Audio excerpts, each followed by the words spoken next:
Good afternoon, Jonathan. My name is Carole Pichney, and we're coming to you from the King Library at the Four Arts in Palm Beach, Florida. Our book group discussion is called The Page Turners, and we discuss modern fiction. So today we're discussing your book, The Last Mona Lisa. So yeah, we don't really want to discuss it. This group is great. Like 99% of the people read the book. So we don't have to, at this point, go over all the details and the characters because we probably already talked about that. great. So yeah. So I understand you're an artist and a writer. Yeah. I will say to you, Carole, that even though I still paint and I draw every day and I do some commission work, I don't think of myself as like a really, what's the word? I don't know if I'm like a serious artist anymore, because in other words, I'm not part of that art world, you know. At a certain point, I had to choose. And you know, I just felt like I couldn't do both things really, really well. And so my writing won, although my new book has illustrations in it. Some of my other books do. You know, I don't know. Life is very funny because I never planned to be a writer. I wanted to be an artist. So, but you know, life happens to you and things change. So, well, something really big happened to you in 1989. You were preparing for a retrospective in a Chicago gallery, and there was a fire. Yeah. You know, it's funny. I say funny. When we say 1989, I think, wow, it's such a long time ago, you know. What happened was it was a retrospective show of my artwork. I was very, very, you know, seriously embroiled in the art world at that time. And here's something: trust your instincts. I didn't want that show. I kept telling the art dealers, I'm too young for a retrospective. It's like bad luck or something. And I changed the date of that show 3 times. And then they borrowed back 10 years of my work from collectors and museums. And then I gave them my newest 6 paintings. And I went to Chicago on a Friday night for the opening. And no, on a Friday. Anyhow, I came back that night. No, that's not true. I got stuck in a snowstorm. I came back the next day and I was late. It was 11 o'clock. And when I came in, I put on the television and the news was showing a fire out of control in Chicago. And my gallery had burned to the ground. So the show opened on a Friday, 10 years of work, you know, up in smoke in one day, and changed my life pretty dramatically. You know, it's I think I said to you in a note maybe that it's not like I'd recommend a fire, but it, you know, in retrospect, it gave me a second career, you know, a second life that was very unexpected, kind of wonderful.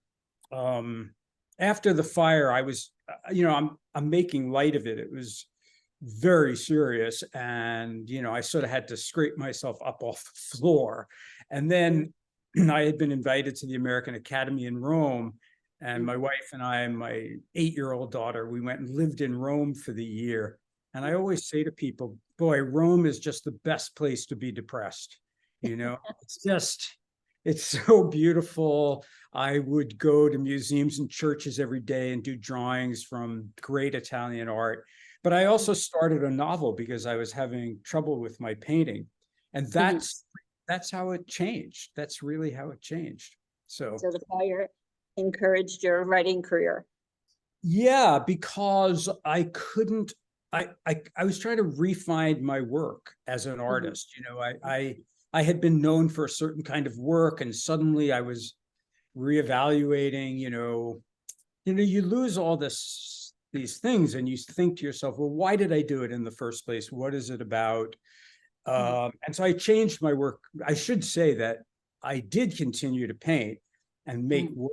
And I had a show of new work in about 3 years later, totally different work than what I was known for. and the critics just killed me because I wasn't doing what they wanted, they expected from me, and they just slammed me. You know, people kind of like you to do the same thing. Yes. But I will also say that at the same time that show opened, my first novel came out, The Death Artist. And so I had these, you know, I had these two things in my life. And I will say again, you know, when I look back at that and I think about it, what I say is that, you know, nobody died. It was stuff. Yes, it was meaningful to me and to other people, hopefully. But, you know, I survived it. We all survived it. And you know, it did give me this second career and this kind of other life, which I love, you know. So, yeah. That I had read about that. I haven't read the first novel, The Death Artist. Is that The Death Artist? Yeah. The Death Artist. It sounded like an interesting premise. You want to tell us a little bit about it?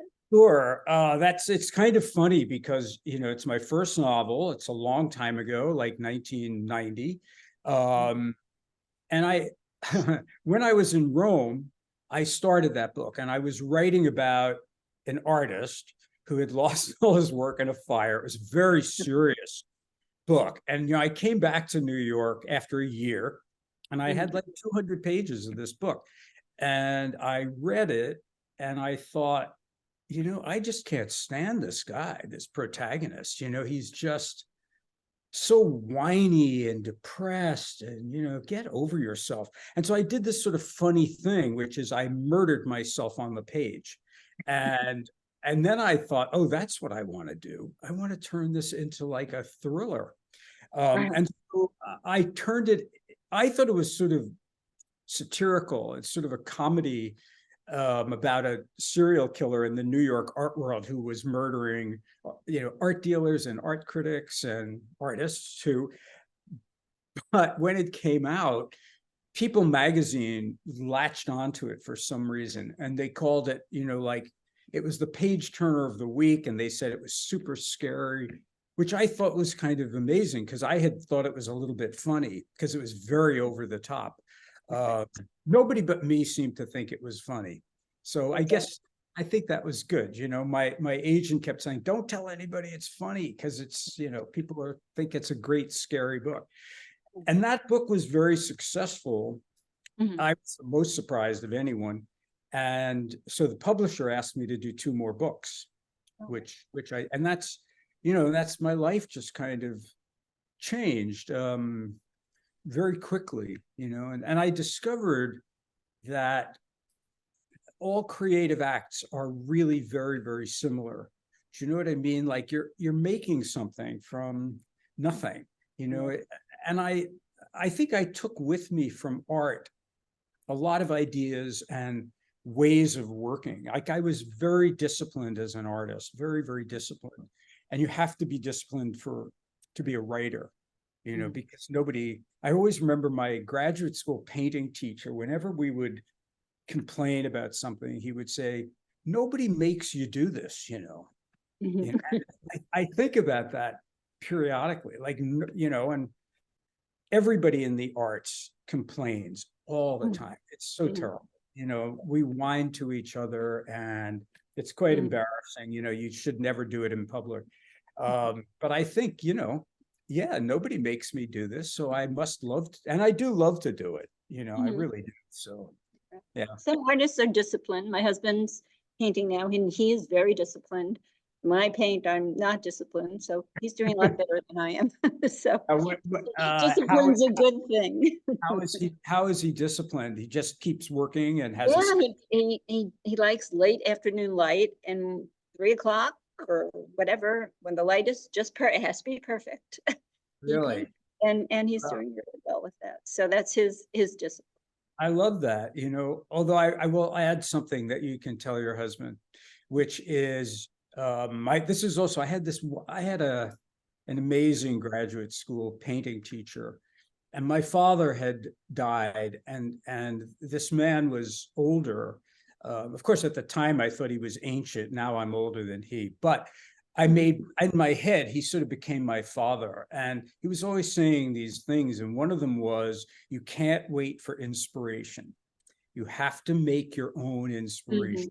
Right. You sit down and work every day, because you never know what, one day you might wake up, be in a bad mood, have a headache, not want to work, and you make yourself work and something happens. And it's absolutely true, Yeah. So you can tell your husband, I'm very happy he's working every day at 3 o'clock, whether Okay, the light is good or not, right? Okay, thanks. Okay.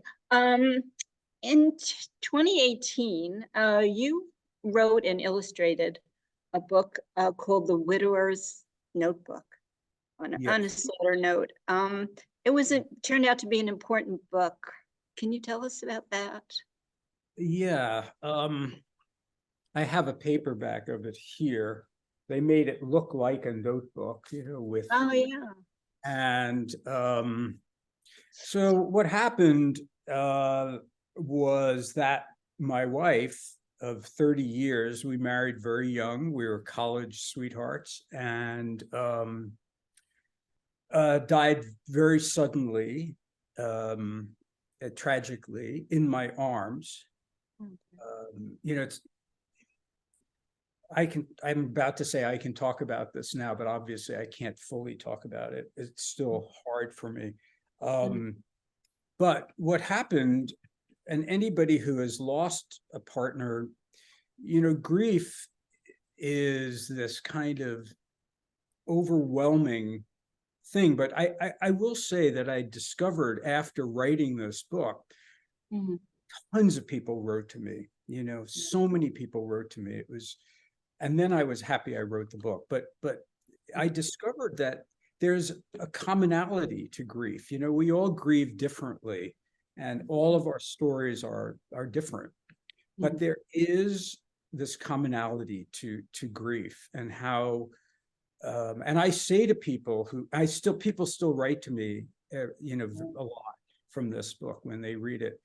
And I say to people, it sounds like a cliche, but time will change it. You will not necessarily get over this. I think there are certain things in our life we're not meant to get over, but you will move forward. You will. And it will become, other things come into it.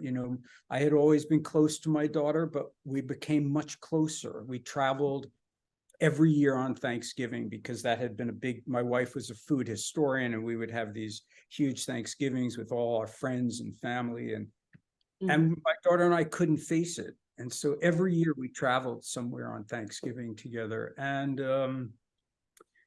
I didn't intend to write the book, but I went to Yaddo, which is a great arts colony. And when I was there, I was supposed to be working on a book I had under contract, which I couldn't do. And so I started transcribing these diaries, notebooks I had been keeping after the time my wife had died. And I showed them to just a couple of very close friends, one of them being Joyce Carole Oates, who's a good friend of mine. And she said, Johnny, you have to write this book. Men don't write these kind of books. And she was really a cheerleader for me, and she had written a book about losing her husband. And so we ended up, going on tour together. We were, as I said, we're like, I don't know, the Grim Reapers. We were the widow and the widower. But it was very interesting, because people would come up to us and talk to us. I was looking at, so I don't know if you can see this. Yes. I did drawings. This is a drawing of my wife and my daughter, like minutes after she was born. And there are drawings throughout the book that I made during, I'd say, the first year during my grief. Drawing has always been something that calms me down. And so I did that. I just want to end on about this book to say, it was very hard, but it made sense to me, because, ultimately, because as a writer, as an artist, that's the way I process things, and so it wasn't necessarily cathartic. It didn't make me feel better, but when I ultimately felt better from all the people getting in touch with me.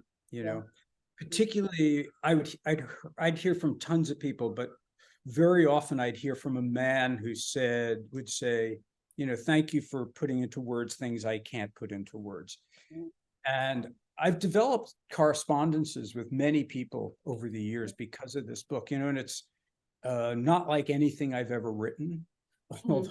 But oddly enough, many of the reviews said the book was like a thriller. So I guess that's part, I know how to structure a book in that way. And a lot of people thought that the book was funny. And I think I told you that. And I think what I was doing was just recounting true stories of things. And then, when now when people tell them to me, I think, yeah, that was pretty crazy and absurd. Anyhow, I will tell you, the last Mona Lisa, I had begun 11 years before I published it. And I put it aside because I was having trouble with it. And it was my wife's favorite book. And I finished that book for my wife. I went back to that book and I finished that book for my wife. And, I'm not, anyhow, I will say that I thought she would be pleased with it. And the book was very, very successful. Yeah, So we loved it. We just finished reading it here. Thank you. Thank you very much. It was a book that, it kind of took me out of my life in a great way. And it was a sort of difficult book to write, but I enjoyed writing The Last Mona Lisa. I really did. And figuring out how to play the past and present stories against each other was really tricky, but really fun. Yeah. And what's your where do you go from here? What's your latest project? I think you have a book due out in January. Your good timing. It arrived yesterday. Oh, perfect. The Lost yesterday, The Lost Van Gogh. This one, I'll just show you. It does also have some pictures. It has some drawings in it because, what I do when here's like a little ink drawing of Van Gogh and his brother Theo. And, like when I went to see Van Gogh's grave, I also did a drawing of his grave and Theo's and of the cathedral he made famous. Those drawings were for me, they were like a diary. I can see the world better when I make a drawing. But then my editor looked through this diary and she said, oh, can we put a few of those drawings in the back of the book? And I said, sure. But this book is a sequel. Luke and Alex and Smith, and then, and they kind of, I want to say they team up. They do team up, but they're kind of at odds with each other. And it's funny, I had the idea for this book while I was writing The Last Mona Lisa, but it was a very different book. And the book I wrote almost 100 pages. And then I decided that's not the book I want to write. So I abandoned that book and it became, this other book. I can barely remember what that other book was now, but yeah. So I don't know. It's funny, people, you talk about your characters and when you write a book, I'm sort of slow. So it's like 2 years almost between books. Those characters live inside me. They're always kind of whispering in my ear, so, and I like that. I like that. Yeah. So, and I'll tell you the other thing I love most is going on my travel research. Right. So The Last Mona Lisa, I had a finished manuscript and my agent, who is Jane Von Meeren, this wonderful woman who was an editor at Random House for many years. She's a great editor. And she read the book. She said, it's really good, but Florence doesn't come alive to me enough. And I said, really? I've been there a few times. And anyhow, I mentioned it to my daughter and my daughter said, so go back.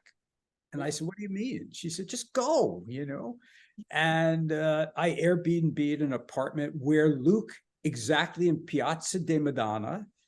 And I lived there for almost a month. And I had the whole book by then, so I could trace everybody's route. I went and saw, I got into the prison, which I didn't even know existed till I went there. I had them lock me in a prison cell. That was not such a great idea because they spoke Italian and I don't. And then the guy walked away and it was like, I was caught. Anyway, that's all of the story. But, you know, and so I love that part. That's the fun part, you know. And I for think the it's exciting for us too. I think our readers followed you through your travels, and we all enjoyed being in those places with you. Oh, I'm so glad. You know, I did hear from a lot of people because the last Mona Lisa came out toward the end of the pandemic, and a lot of people thanked me for taking them on a vacation, you know, to Florence and to Paris, and yeah, and I was lucky because I took that trip right before the pandemic. You know, Well, you are lucky. otherwise I wouldn't have been able to go. And for the new book, you know, I went to Amsterdam for a while, and then I went to France, and I'll tell you, that is not a hardship, that part of my research. Reading like 40 books on Da Vinci or on the Mona Lisa, all of that can become difficult. In terms of travel, I mean, I got to stand in front of the Mona Lisa by myself. That scene in the book when Luke stands there with the two guards, that was me. I got to do that. I actually got to be alone with the Mona Lisa, and it was pretty incredible, I have to say, you know. So you get to do these fun things. Yeah. Wonderful. All right. Anything else you want to tell us about your forthcoming books before we end? Well, I think, you know, it's a book I kind of, I think stands on its own because I don't believe that a reader should have to read the other book, you know. On the other hand, for people who have read The Last Mona Lisa, I think this book will be, they'll just jump right into it, you know what I mean? Because you already know the people, and you know, it's a very different sort of story. I'll just tell you because people, your folks have read the other book, so I can tell them that this book, what's that? No spoilers, though. No spoilers at all. No. Just that it also has the same structure. Goes back and forth between a story in the past about a lost Van Gogh painting and a story in the present with Luke and Alex and Smith trying to find that painting. And so you get the story of what really happened to that painting, and then they eventually join together, you know, their search in the present moment and that story in the past. So it has a very similar structure to The Last Mona Lisa, though it's a very, very different story. Yeah. Wonderful. Okay, so I'm sure that many of I've enjoyed it tremendously. Thank you. And I think we're all looking forward. I can't wait to read the new book. So thank you. Nothing makes me happier, you know. I mean, it really does, because you know, you write in a vacuum. So then when people enjoy your book and are willing to take that journey with you, it's the greatest. So I appreciate it. Okay. Well, thank you so much. Thank you. We look forward to your next book and whatever comes after. Thank you very much. Thank you for the interview. Thanks a lot. Take care.